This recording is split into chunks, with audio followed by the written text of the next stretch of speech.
Good evening, everyone.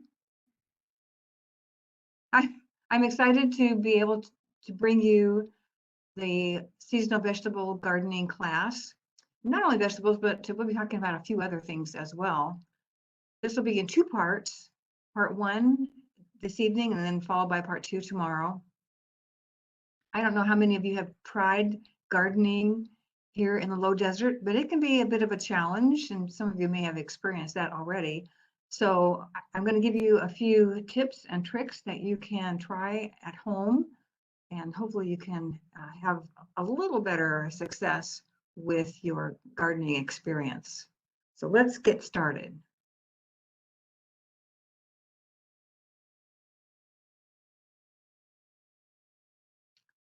I think Drew already did the sound check, so I think we should be good there. As Drew mentioned, I do have a little experience. I'm also a master gardener with the University of Arizona Cooperative Extension Office, which is located at 44th Street and Broadway.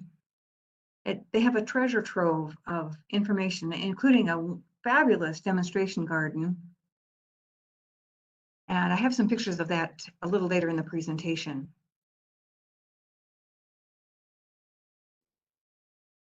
I'm an Arizona native. I don't know how many of you are natives out there, but I also graduated from Arizona State University.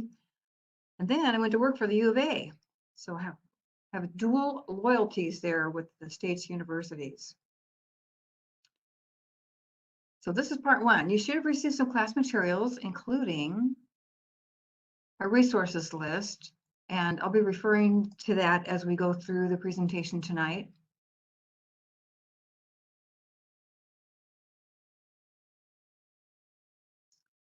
A handout on using drip irrigation in your, not only your vegetable beds, but also annual flowers. It will work either way. And also one on growing tomatoes, because everyone loves tomatoes and tries to grow them. Before we go any further, I wanted to, let me just start the video here. I always wanted to just say hello visually. Hello, everyone.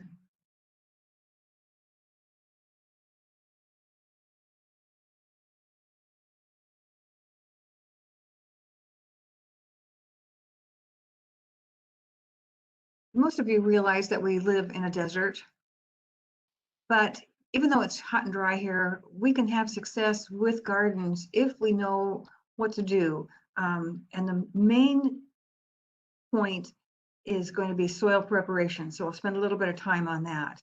And then of course, second of all is going to be irrigation. For those of you that aren't familiar with the Sonoran Desert, this is a map of where it's located, of course, not only in Arizona, but in Eastern California, into Baja California, and also in mainland Mexico. So what do plants need to grow? What are their basic needs? You can say these out loud. I know I can't hear you, but we'll go through them just one point at a time. Of course, they need soil, something to grow in, as well as water, sunlight, nutrients, and there's one more. This is the one that people often skip when we talk about plant needs. It's air. So let's look at soil. Here in the desert, our soils can be composed of a number of different items. Heavy clay or clay loam. The loam just means it has a silt content to it as well. And oftentimes these soils are compacted. You know, before your home was built, it was a piece of ground that was run over by heavy equipment when they were, you know, constructing the neighborhood where you live. And before that, it may have even been an agricultural field. And over time, when the heavy farming equipment drives over the soil, they only till down about a foot, maybe 2 feet, and below that, the soil may still be pretty compacted. Of course, the opposite of heavy clay is going to be sandy soils. Those of you that live near old wash beds might have some sand content to your soil. Places like Yuma, of course, the soil is very sandy down there, and it drains quickly, so it doesn't hold water very well. And if you live in the foothills, you may find that you don't have much soil at all, or in a very thin layer that overlies rock or what we call caliche.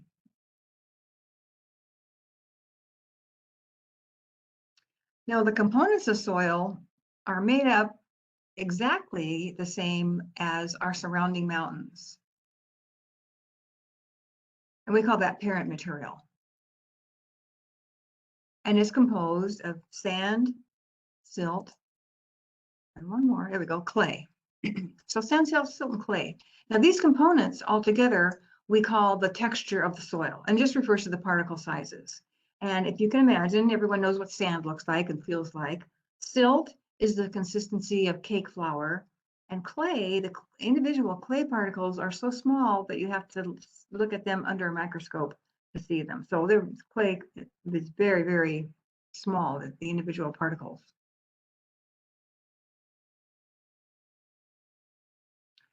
So why do we care about texture? It is going to determine how much water and fertilizer you're going to need to apply to your plants. And you really can't change the texture of your soil. If you have a heavy clay soil, it's going to always be that way. Or if you have a sandy soil, it's going to be that way. There is one component of our desert soils that's missing when you compare it to soils from, say, the Midwest. Anybody know what that is? It's not water. Those of you that might have come from the Midwest, tell me what your soils look like. Did they look like the soil we have here? Probably not. And what the big difference is organic matter. Here in the desert, we have less than 1% in our soil.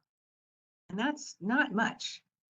In the Midwest and in the East, they have more organic matter and it stays in the soils. The other thing our soils might be a little lacking is nitrogen.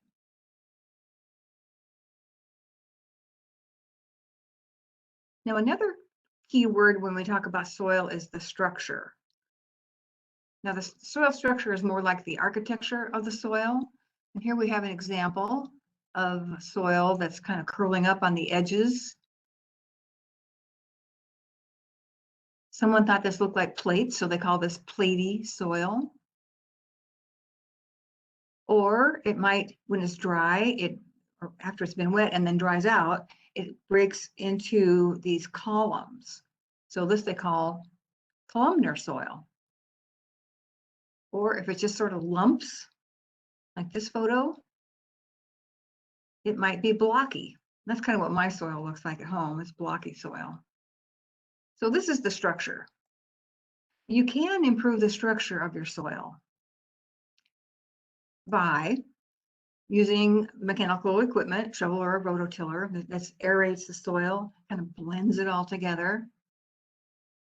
So it blends those sand, silt, and clay particles into a more homogeneous result. You can also add amendments. As long as you're rototilling and shoveling, you can add amendments at the same time. And these can be organic, like compost or a cover crop.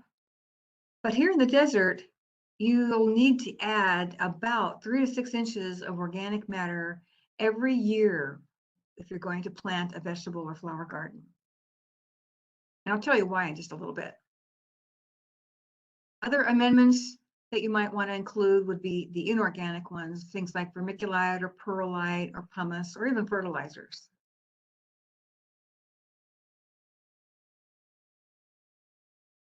So in small areas, and the key word is small, you couldn't do this to your whole yard unless you've got a bulldozer out there. But in small areas, you can change the physical structure of your soil. And when you do this, it increases the porosity. So the way that air and water can move through the soil.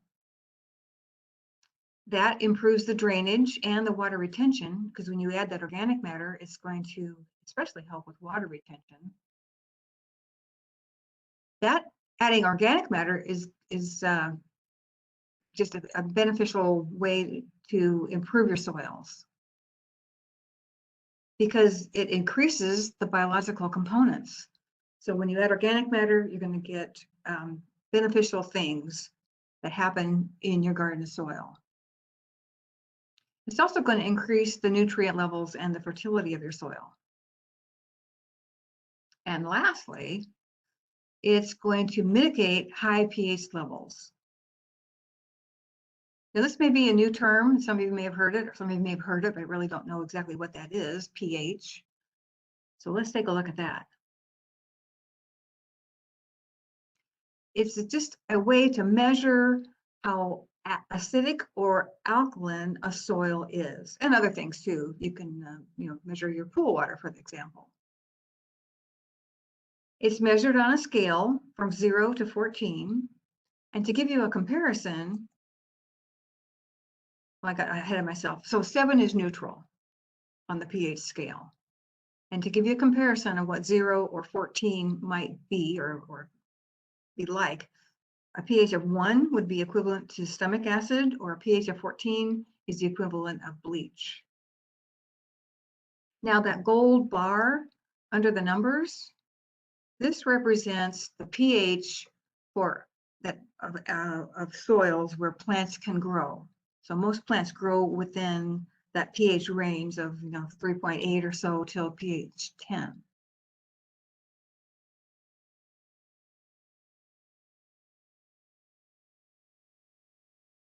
Here's that same scale, our pH scale. So the optimum range, I mean, I showed you where they can grow, but the optimum range for plants is going to be, about 5.5 just to pH 7.2-ish.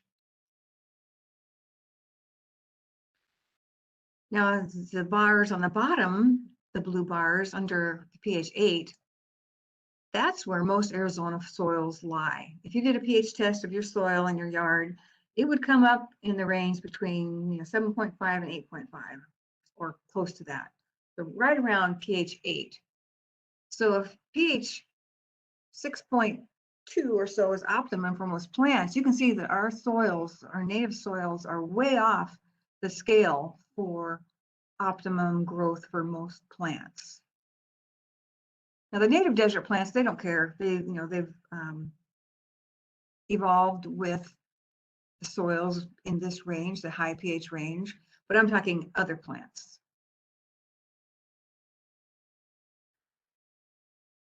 Here's an image of different nutrients that are available in soils at various pH levels.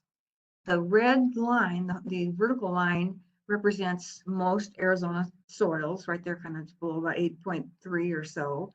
And if you take a look, let's just look at iron, for example. So if you look at iron, as you go up on the scale, as you move to the right up the pH scale, the higher the pH, the less available iron is to plants. It doesn't necessarily mean there's less iron, it means that it's less available to them. So same thing with manganese. The further you go up on the pH scale, the less manganese is available. Same thing with copper and zinc, and a little bit for boron as well. So that's why we have to apply supplemental fertilizers to our garden plants. Where do plants get their nutrients? I know a lot of you say, well, they get it from the soil, and they do. But did you know that they also can get nutrients from the atmosphere? Yeah, nitrogen, oxygen, and carbon are absorbed by plants through the air. When it rains, they also have some available hydrogen and oxygen. as well as a little nitrogen and sulfur that are washed down with the rainwater. But, and you're right, most of the nutrients come from the soil. Now there's two classes of nutrients. There's macronutrients, and these are the ones that plants need in the most quantity. And there are micronutrients, which plants need, but they don't need as much of them. So things like sulfur and copper and let's see what else, calcium, plants don't need as much. So those would be classified as micronutrients.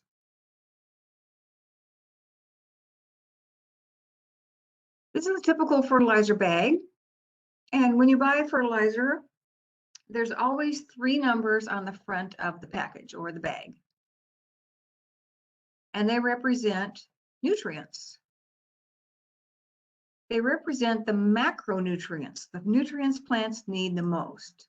And in this case, it's nitrogen, phosphorus, and potassium.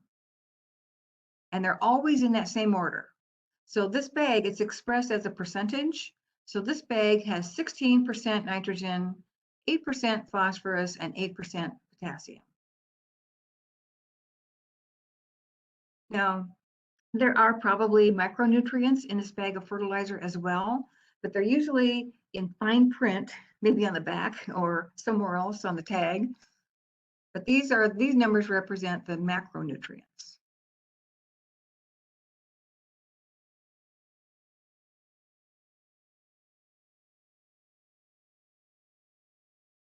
Now, fertilizers come from a number of different places, and we sort of group them into organic or inorganic, otherwise known as synthetic. Organic fertilizers are derived from plant and animal byproducts or natural minerals, where the inorganic or synthetic are derived from chemical processes. Now, plants don't care where their nutrients come from. They just, they'll use them regardless. But people care. So if you want to be an organic gardener, then you'll use those types of fertilizers or nutrients. And the organic ones, examples would be cottonseed meal, blood meal, bone meal, or manures.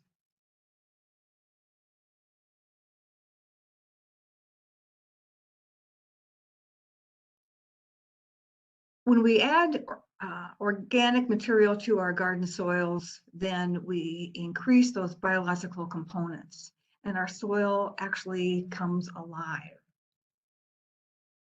So that organic matter is so important. You'll find that all of these things, the insects, the bacteria, the fungi, nematodes, and algae, and even worms,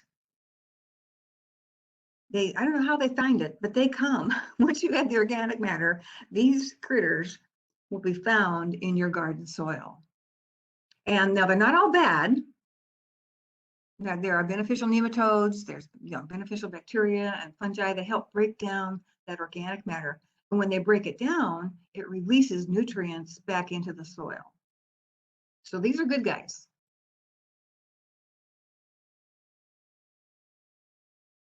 There are a few tips to create your garden. And I like to tell people to try and think like a plant. If you were a plant, what would you need? Of course, plants don't think like that, but we like to give them personalities. They absorb their water through their roots, right? So if we loosen the soil and add organic matter, it's going to make them happy. Their roots are going to be able to grow a lot faster. They'll be healthier. So that's why using a rototiller or a shovel to loosen your garden soil and adding the amendments and organic matter is going to create the perfect, atmosphere or subsoil for your garden. There's a few things to think about before you start to plant. And you may have already, taken these into consideration, but, what about the sun and, designing your space? For our gardens here, we need at least 6 to 8 hours of sunlight. We need a space that's going to give us room to walk through or around so that we can reach into the planting spaces without having to step into the garden soil. every time we step in, we actually compact that soil a little bit. So if you can reach over without stepping into to your garden area, it makes it a little bit better. Think about designing and installing an irrigation system. Now, this doesn't have to be sophisticated. It could be, where you're going to use a hose to water your garden, or if you want to put an irrigation system in, how do you do that? And don't be afraid to start small. If you start too big and this becomes an overwhelming project, you may get discouraged. So I would recommend that you can plan big, but maybe just start in a portion of the garden that you've planned and kind of, get your feet wet, get a few trials under your belt. And once you feel a little more confident, then you can expand your garden.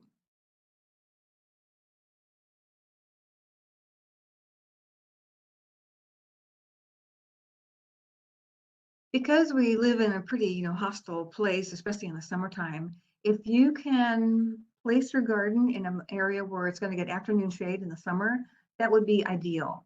Now, if you don't have that, location, don't be too discouraged, because you can always add shade cloth or shade cover to your garden. Try and group plants with like water needs. If you're starting with seeds and transplant, try and put the seeds in the same general area of the garden, because those are going to need water a lot more often in the beginning before they get established, while the little transplants don't need to be watered near as often. Try to be close to a water source. If you have to drag a hose a long way, that may be something that would discourage you. Although I did that for a while with my first garden, and I think I must have whined a lot because my husband, bless his heart, finally put in a water faucet close to the garden. So that was really a lot easier for me. You're going to need room to get into your garden with a wheelbarrow, so you can perhaps bring your organic matter in, or other fertilizers or other things. So make sure that you have a wide enough space where you can get a wheelbarrow in. And you may want to try your hand at creating compost, or at least bringing organic matter or compost into your garden. So think about that as well. There's some tools you'll need, and you probably already have these in your garage or your tool shed, but we'll just kind of go over them here. So things like a spade or a garden fork, a shovel. The flathead shovels work really well, especially for moving your soil around. Rakes, a hoe, the push-pull kind, so they work good for kind of getting out those weeds that might be growing in the garden. And even a watering can. If you don't have a hose, maybe you might need a can to water some of your plants. Or sometimes I'll plant something in the garden, like I see something new at the nursery and I want to put it in the garden, and it doesn't need to be on the schedule with the rest of the plants. It might need a little extra water now and then, so I keep a watering can handy.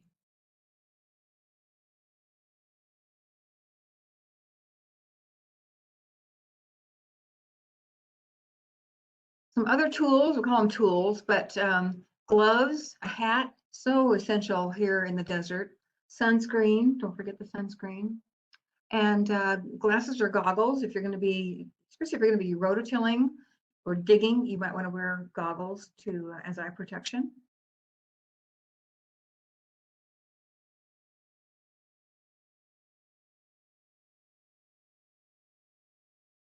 And this is preparing your garden beds. This is the recipe for your soil. So write this down or commit it to memory.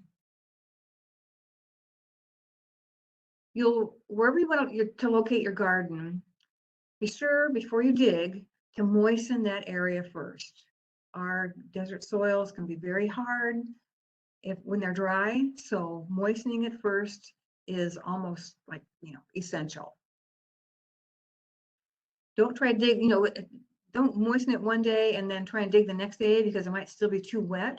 You want the soil to be moist, but you don't want it to stick to your shovel. If you're going to incorporate native soil into your garden, which I would recommend, then use about 4 inches. So if you're starting on the soil level, you'll want to dig down about 4 inches. That's your layer of native soil. To that, you'll want to add organic matter, and this is anywhere between 3 and 6 inches. You can use composted manure, or composted mulch. You can buy, bags of organic matter at the home improvement stores, and add that into, or you can put it on top of the soil that where you're going to grow your garden. And I would recommend that before you add your organic matter, go ahead and dig that 4 inches of native soil. So till that up, then add your organic matter, and then incorporate that into the soil. If you have really heavy clay soil, you might also want to add 3 or 4 inches of sand. If your soils are already sandy, kind of sandy, you can skip adding any more. And then you want to incorporate all this material together. I use a little rototiller that I bought at the home improvement store. It was actually like one of their refurbished ones, and it's electric, which for me it works well because the gas powered ones are a little heavy for me to move around. So this is a little electric one, and it has little blades that are probably, I'm gonna guess, 8 inches in diameter. So it's not super big, but if I dig the native soil first and then add my layers and then use the rototiller on those again, then it just blends it all together.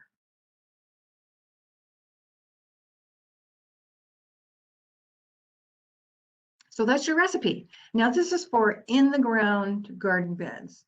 This is not for containers.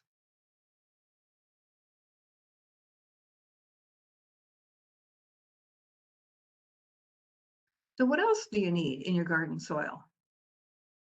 Well, if you're going to be planting leafy vegetables like lettuces or bok choy, I'm trying to think of leafy vegetables here, then you can add a nitrogen fertilizer. It can be organic or not, and that will promote leaf growth.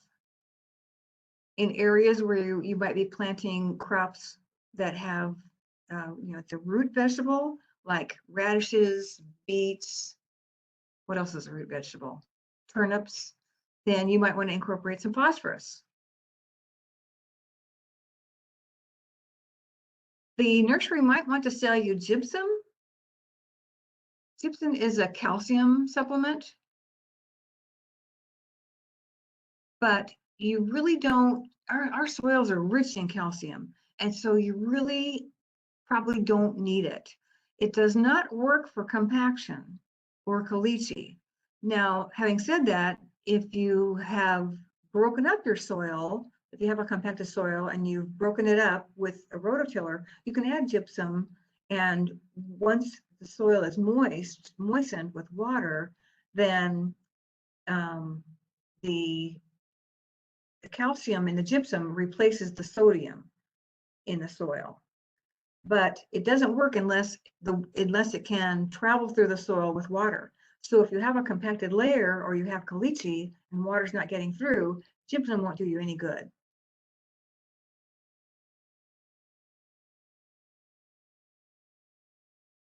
If you, or I should say, when you plant your crops, don't plant the same thing in the same spot every time. Rotate your crops in different areas of your garden, or if you have to, just leave one area open for a season. And then that will help avoid a lot of problems that are root-borne, or in some cases even insect-borne issues. Things like root knot nematodes, or there's even some insects that might be overwintering in the soil. And if you keep planting the same thing, then you may find that you'll have the insect problems or populations build up over time.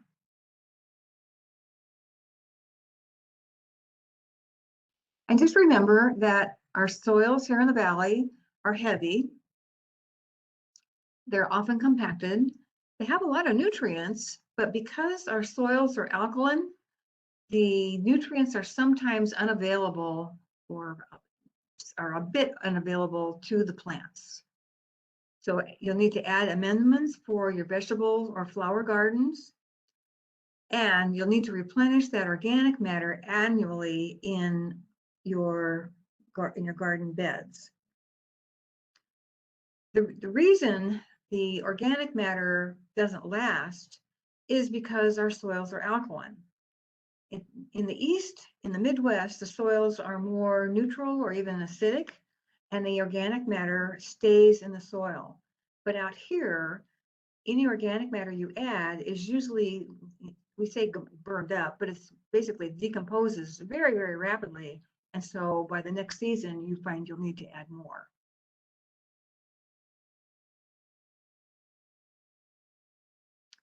I want to talk a little bit about raised beds because they're easier to access for a lot of us than beds that are dug deep in the ground. And the photos that are coming up are just examples of different ways that you can construct raised beds. So you can use wood, you can use block, basically any construction material will work for creating a raised bed. And you can see in the lower right-hand picture, they even put the structure up so they can put some shade cloth over their beds. Here's an illustration of one way to construct a raised beds, and they used wood here. And then the first note in the bottom left is not to use nails because it can split the boards. So use screws. In the corner, you can kind of see in the middle left, inside the bed here, there's like a little 2x2. That is what you put in the corner to secure the boards to. So this height of this particular bed is 12 to 16 inches. And you can, of course, till your native soil and then add your other soil layers and till those in until you get the right combination.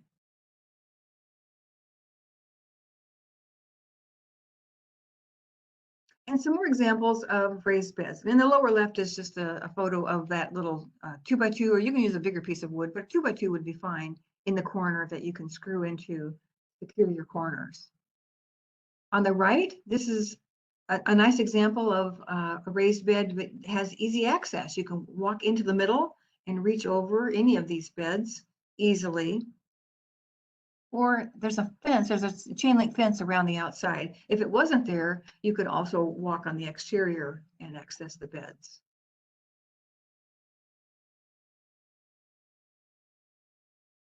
Here is there's some photos of the University of Arizona Extension demonstration garden. They remodeled it a number of years back, and this was before anything started growing, which is kind of nice because you can see where the beds are. But of course, bricks, you can use bricks to create raised beds. The picture on the right, they use just a little, I think maybe 2 rows of bricks on that one. So it's not raised very tall, but it has definition. And they used wood chips for the walking areas, like around and inside the garden areas. And here it is at its mature stage. So they have lots of examples of plants that are easy to grow here in the low desert. This extension garden is open 24/7 at the University of Arizona Extension Office. The address is 4341 East Broadway, and that's in Phoenix. I know it's a bit of a trek for us out here in the East Valley.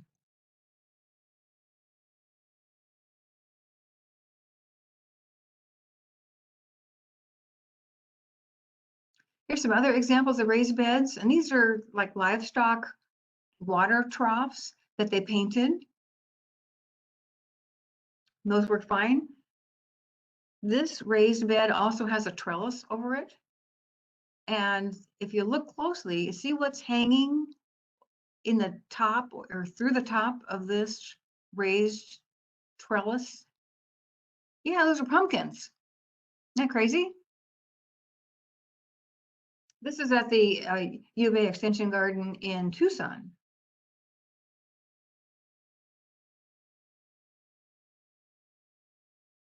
And some more raised beds examples. The one on the lower right, they've covered it with some plastic, maybe in the winter to keep it a little warmer. And some raised beds you can even put on, the little carts with wheels, so you can move them around for sunlight. Keep in mind, though, that the larger the soil volume, the cooler the roots are going to stay. So the little cart on the bottom, which is really cute, it might not work in the summertime because the soil just gets so darn hot. Just the ambient air temperature at 110 degrees. I mean, plant roots like to be cool.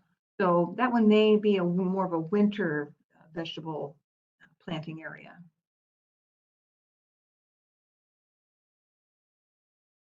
And don't forget to be creative. Don't let your imagination, run wild. Here for borders, instead of, just plain blocks, they added some tile and some glass beads.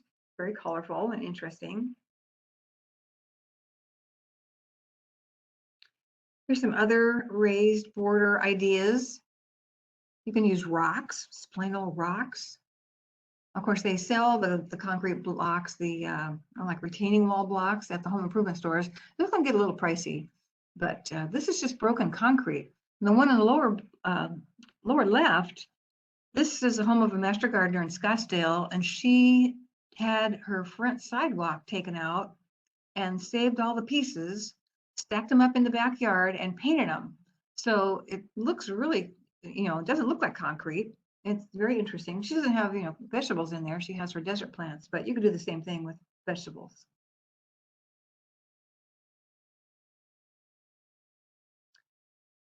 So on the left, we have flagstone pieces.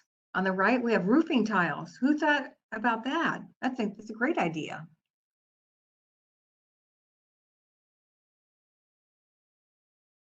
And some more ideas. Just use bricks. Here they're stacked kind of on a slant, which is a little more interesting to look at. And add a little color. Makes me hungry. Look at M&M rocks.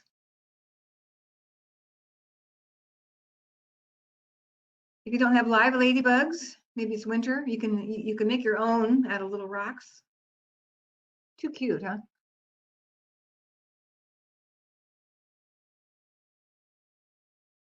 And even more ideas.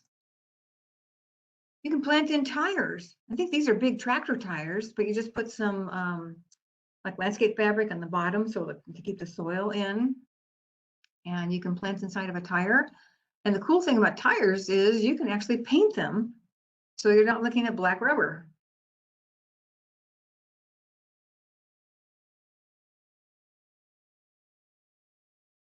And this has got to be I don't know who thought of this idea, but what a great thing, especially if you have kids in the family or something.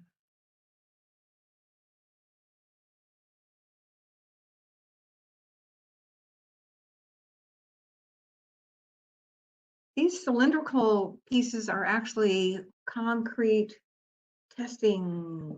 I don't know if they call them cores or not, but anyway, they don't use them for once they get the right combination of concrete materials, but they often discard them. And this person found them and used them in their garden for border. You can use plain old wood. Just know that wood does decompose. So if you have something like redwood or even some of the treated wood might be a better idea. But just know if you use wood rather as border, that you're going to have to replace it before too long. And here's what to do with grandma's old plates.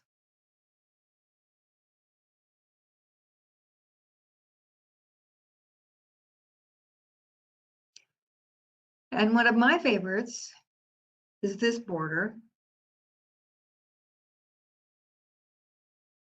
You can save old bottles or have your neighbors help you save bottles and create a border out of wine bottles. Of course, if you want to take your garden with you, you can use a truck bed.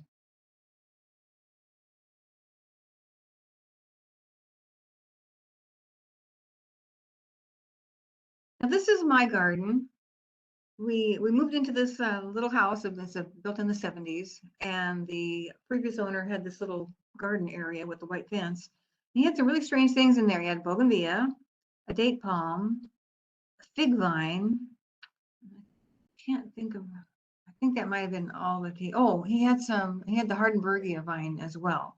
So we took out most of it, and we actually rented a garden tiller to a rototiller to dig the soil the first time because it had been kind of neglected. So we created borders or created the beds in here. And it also doubled as a place where our desert tortoise lived. So if you look in the back, his name was Speedy. That's where Speedy lived, in the little hutch in the very back there. And Speedy was great, except that when he woke up in the springtime, he was pretty hungry and he wanted to eat the garden. So I had to put a little wire fence around, there it is. I had to put the wire fence around my broccoli and lettuce. But this is also a good picture. The border I used here was actually some windowsill block that my husband replaced the windows in the house. And when he did, he put in larger windows and took out that sill block. So I grabbed them and I tilted them on their edge and used it as my border for my garden beds.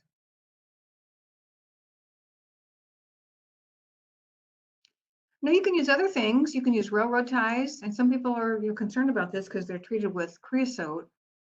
But there's been some studies done. In the summertime, especially, that creosote can volatilize or turn into a gas. But it's not absorbed by the roots. The creosote can also leach into the soil, and it doesn't get into the plant tissues. So the railroad ties are fine. They are a little messy. I mean, if you lean on one with your knees or so, that creosote can get on your hands and your clothing. So think about that as well. But they do last a long time. And I just wanted to point out that the Texas Cooperative Extension did some studies and found that they were safe to use.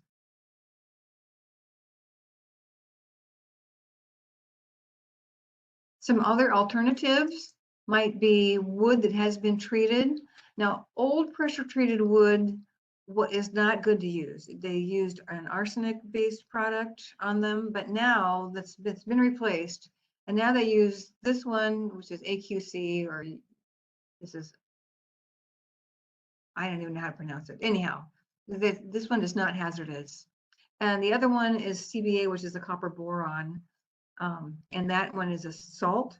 So that one is also safe to use for your garden beds.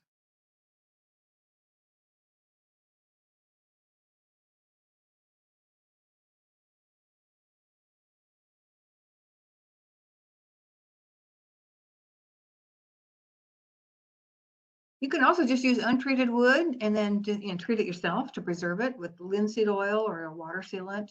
There are some paints that, like deck paints, that work pretty well. Or as I mentioned earlier, you could use redwood or even cedar. Those are resistant to decay. You can even use that plastic lumber.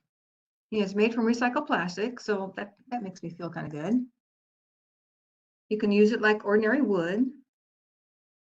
It's UV resistant for quite a while. Even here in the desert, it'll last quite a while. The only drawback is that it's a little pricey, but I want to point it out in case anybody might be interested.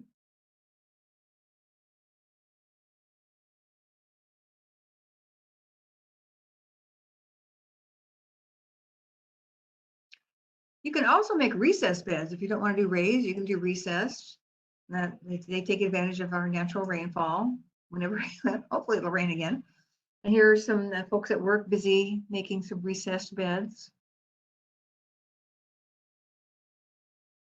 And some children picking some, looks like beets from these recessed beds. It's kind of it's an old technique that is kind of being revived. It was used by our Native Americans and they called it waffle beds.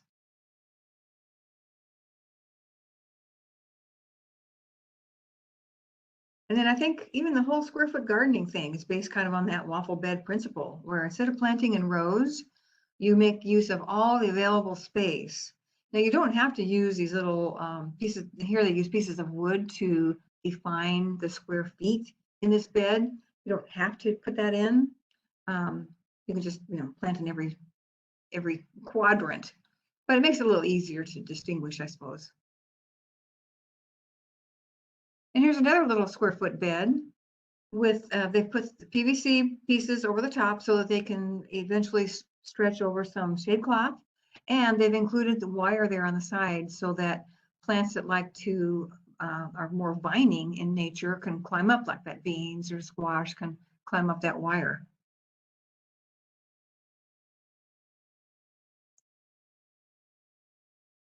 Okay, compost, you've heard us mention compost before. It's pretty incredible stuff.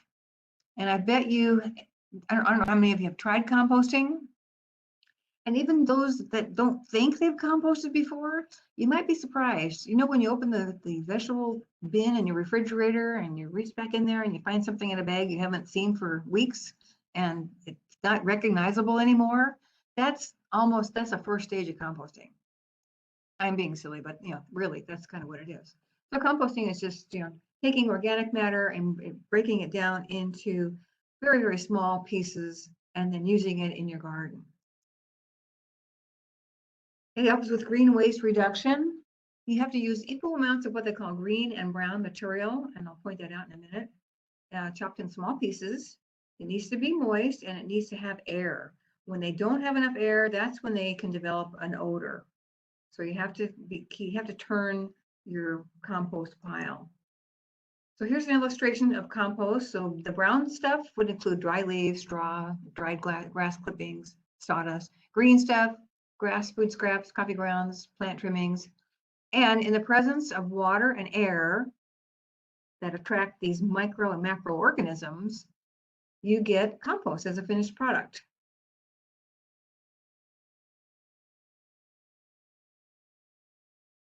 Compost is great. It acts like a sponge for water retention. So as a result, you don't have to water as often. It adds nutrients to the soil. You can use it, incorporate it into the soil, or you can use it on top as a mulch. And as a mulch, it helps reduce the soil temperatures, especially in summer, and keeps the moisture in. It also prevents weeds from sprouting. You can get compost. You can buy it. If you don't want to make it, you can, there's some, items that you can use if you want to make your own. Or if you want to purchase it, you can get it through landscape supply and nurseries and even your garden centers. Just be sure if you're going to make your own compost that you can use manures. You can compost them. And with animal manure, you can apply it directly to the soil, or it can be composted. A lot of times people will just apply it on top of the soil as a mulch. You don't need to use manure, and it never ever use dog, cat, or pet bird, or even other pets, because there's always a chance of pathogens being present. You can get compost bins. You can make your own. You can also get some from local sources. You can make some out of pallets or hay bales or even fencing. The recycled trash containers are some that you can get from your local city or town solid waste department. There's online resources. Some of them even have rolling bins, or you can just make a pile. And I'll show you some examples. So here's the pallets. And this one, they have a piece of material where they can cover it. And here, I think that's pretty essential because in our dry climate, your compost might dry out too fast. Or another compost bin made out of some plastic, I don't know if it's fencing material. These are the rolling bins, and these are available online. I think there's probably some local suppliers where you could get those as well. And here's a kind of a side-by-side compost bin that someone made. It's kind of clever because you can turn the compost really easy. You just take it and shovel it from one into the other, and it turns it at the same time. It adds that air back in. You might be able, as I mentioned, to call your city or town solid waste department. They oftentimes have the trash containers that get damaged or whatever, and they take the wheels off and repurpose them as compost bins. You may have to be patient. They're not always available throughout the year on a regular basis, but just call back.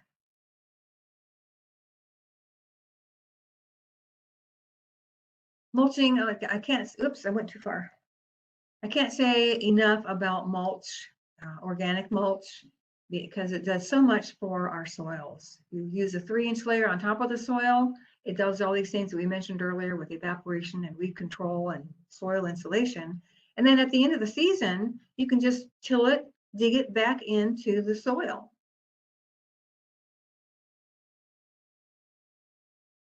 Before we end the presentation today, I wanted to tell you just a little bit about getting water to your garden.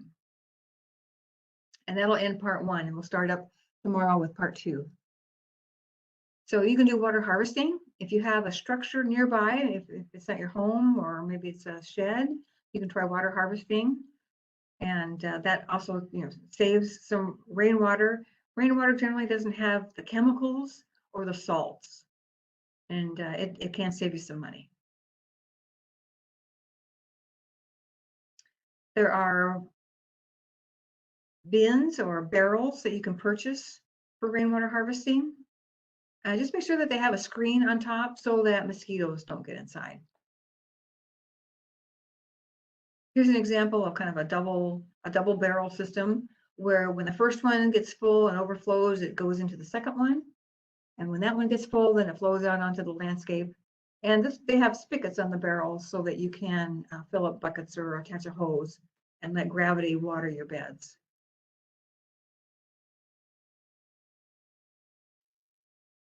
To water a garden area, you can use a drip system. They're very efficient. As you can see here, it says 90% of the water delivered gets to your plants. And you're not watering every square inch, you're just watering where your plants are. And that helps keep weeds down. You can use soaker hoses, you can use microtubing, bubblers, or you can just use a hose. So here are some examples. In the upper left, we have soaker tubing. And this just kind of lets water ooze out through the hose. If you're going to use soaker tubing, or soaker hoses, you'll need to cover them with some of your mulch. If you leave them exposed to the sunlight, it's not long before they just kind of rot and fall apart. The upper right is a bubbler, of course, hose on the lower right, and then kind of in the center down below. This is microtubing. It's that 1/4-inch microtubing, and it has emitters embedded inside.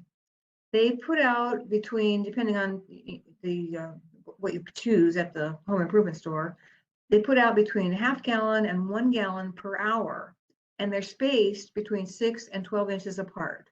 So this is a nice way you can kind of string this through your garden area, and it'll put the water right where your plants are. And they don't clog.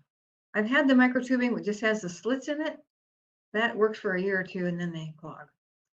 Here's an example of an irrigation system with that microtubing.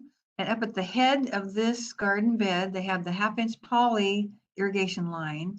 And then running down through the bed, they have the 1/4-inch water line with those embedded emitters. What I did in my garden is I laid this out, and then where the emitters were is where the lines were is where I planted my vegetables.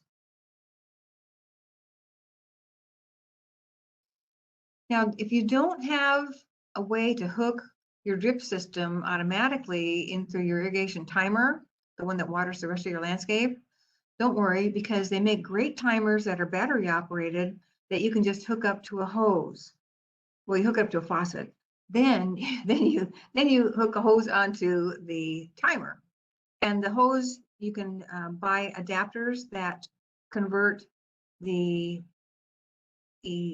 line from hose to the drip line.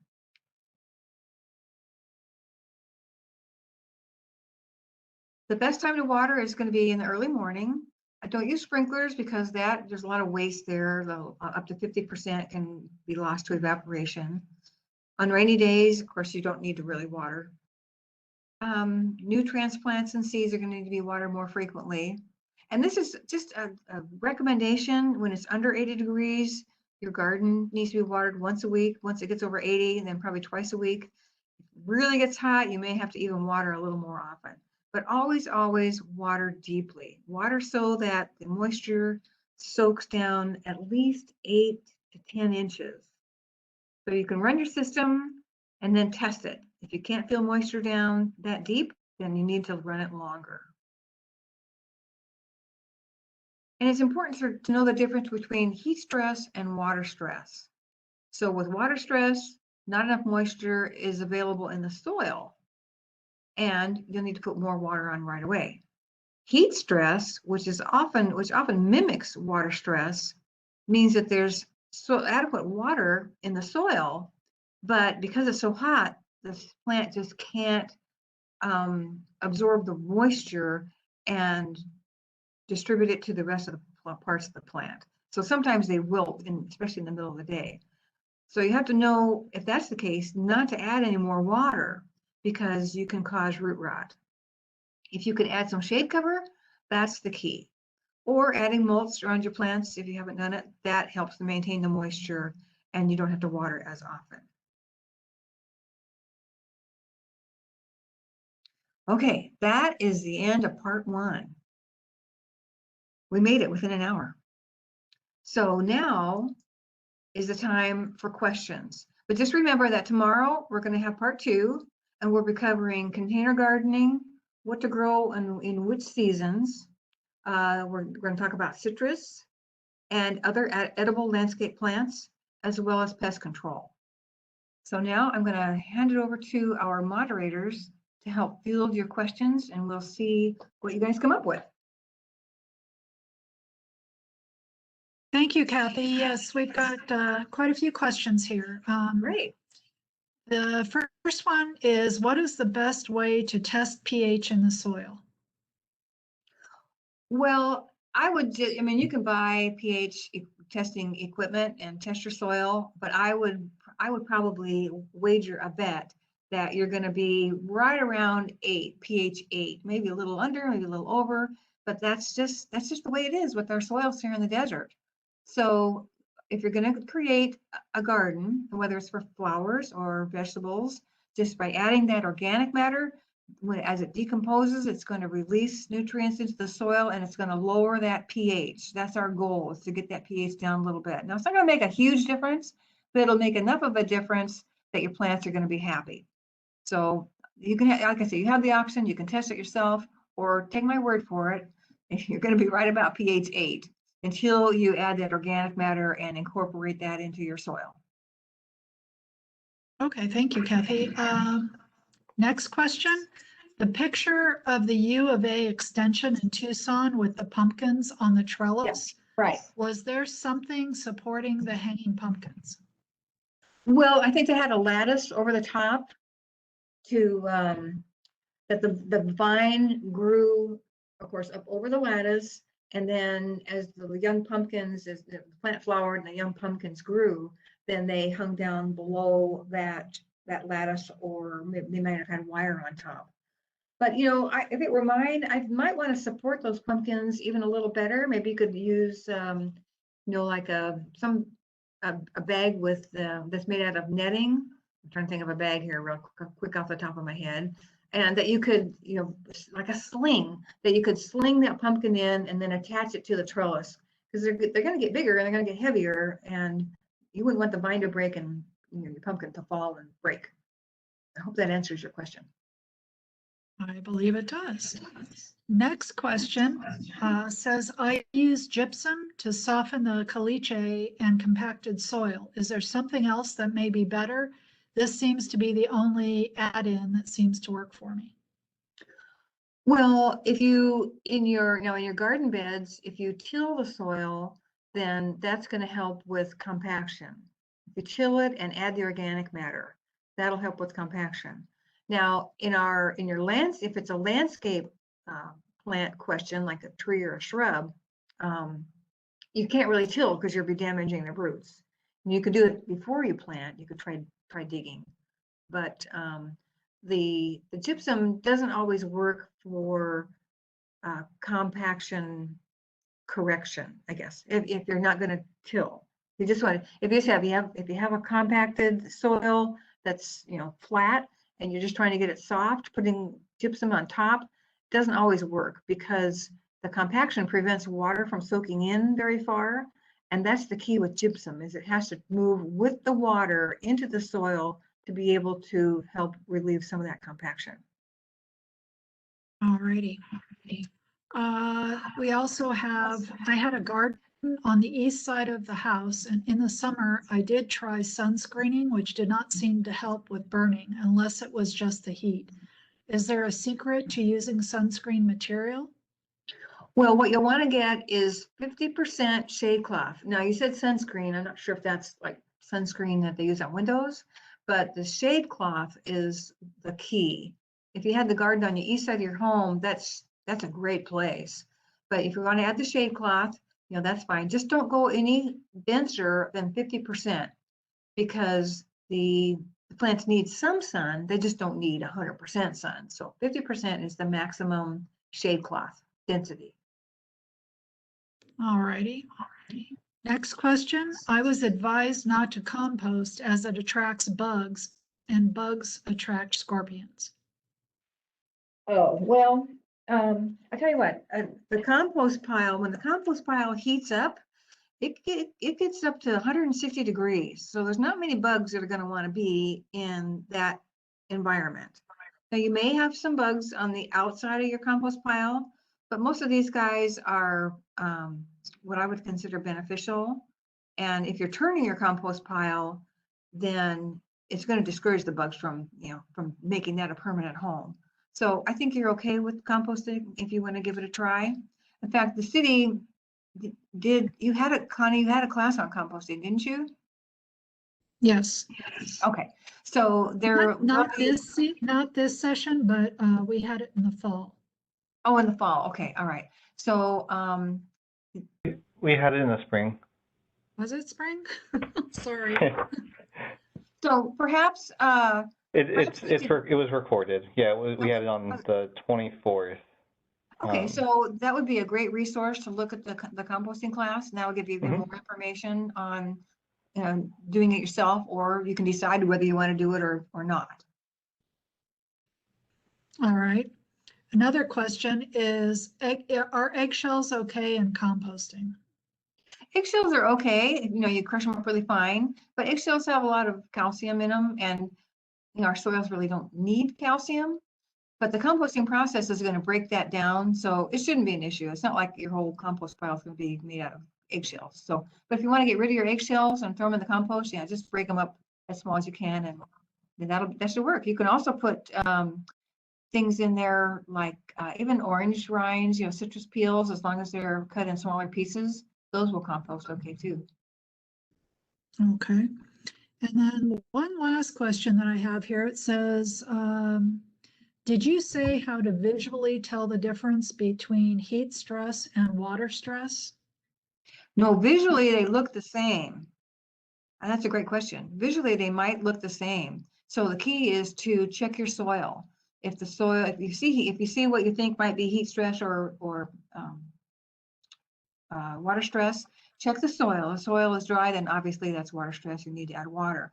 But if it looks like the plant's stressed and you check the soil and it's moist, then you know that it's heat stress. And instead of adding more moisture, which can set up an environment for pathogens like, you know, fungi and bacteria, then you need to use a shade cloth to help decrease the temperature, or add mulch on top of the soil to help cool the soil and slow evaporation. All right. And we got another one that came up, and I know that coffee grounds are good for composting. Could you fill people in on where they might be able to get coffee grounds if they're not a coffee drinker? Oh, you know, that's You know, the secret of coffee grounds is out, and you can try going by like a Dutch Brothers or a Starbucks and see if they have any coffee grounds available. But a lot of savvy gardeners may have gotten there before you. But give it a try and see if yeah, coffee grounds are great to add to the soil or to add to your compost pile. Yeah. Okay, so just about anywhere that sells coffee would have Yeah. grounds and ask. Yeah. So, and maybe the more obscure place might Yeah, have or maybe some. stop in and ask them, you know, hey, what's a good time? Because they sell coffee all day long. Ask them what a Yeah. good time might be to stop by and pick up some grounds, you know. I know they usually, I've done that before, it's been a while, but they save their grounds just for people that like them. And, but maybe if it's a, you know, a slow time of day for people looking for coffee grounds, maybe they would tell you. Gotcha. And I think that's the end of our questions for today, Kathy. Okay, great. Yeah, those are some good ones. Well, thank you, Kathy, for another amazing presentation. Oh, Thank you're you, welcome. everyone, for attending today. Here at both of these websites, you can find a little bit more information and resources along with our contact information for both the City of Chandler and for the Town of Queen Creek. And then I just wanted to let everyone know as well, there's a short survey after this class that will pop up after you exit this workshop. We'd really appreciate it if you just take a minute to complete it. It shouldn't take more than a minute. And we can use this information to improve our classes in the future. But thank you again, and I hope everyone enjoys the rest of their evening, and hopefully see everyone tomorrow.